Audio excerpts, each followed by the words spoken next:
Week 8, Monday. A reading from the commentary of Pope Saint Gregory the Great on the book of Job. Shall we receive good at the hand of God and not receive evil? When Paul contemplated in himself the riches of spiritual wisdom, yet saw himself outwardly a corruptible body, he said, "We have this treasure in earthen vessels." Thus, with blessed Job, the earthen vessel felt those gaping sores on his body, but this treasure remained entire within.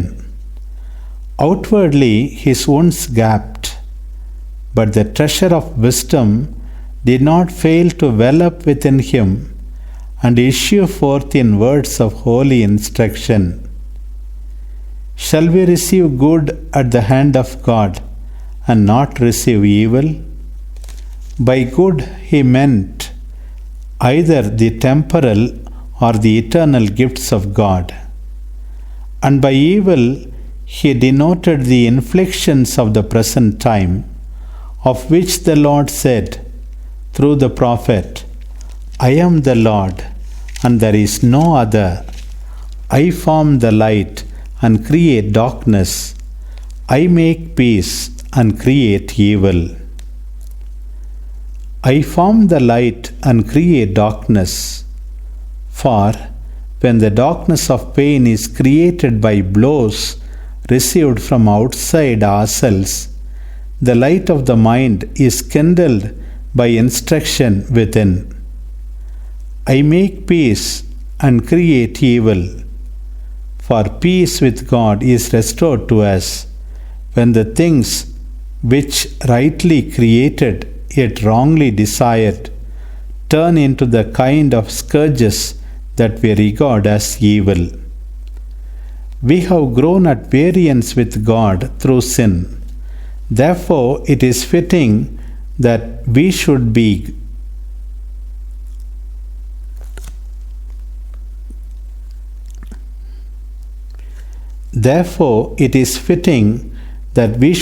brought back to peace with Him by the scourge, so that as every being created good turns to pain for us, so the mind of chastened man may, in a humbled state, be made new in peace with the Creator. We should especially notice the skillful turn of reflection with which he gathers himself up to meet the persuasions of his wife, saying, "Shall we receive good at the hand of God and not receive evil? For it is a mighty solace of our tribulation if, when we suffer affliction, we call to mind our Maker's gifts to us.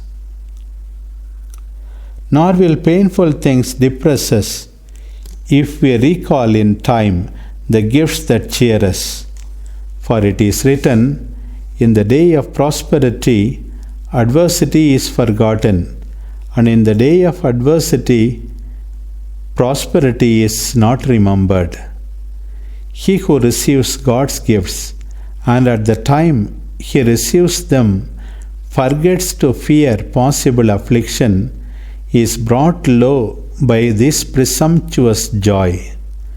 And he who is bruised by scourges, and yet in the person of scourging neglects to comfort himself with the gifts which it has been his lot to receive, is thrown out of his steadfastness of mind by despair on every hand. The two must be united, so that each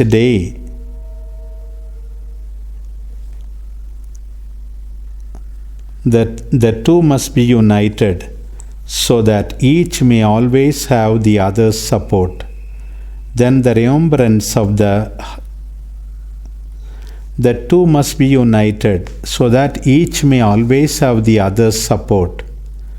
then the remembrance of the gift may moderate the pain of affliction, and misgiving and dread of affliction may bite down the joyousness of receiving.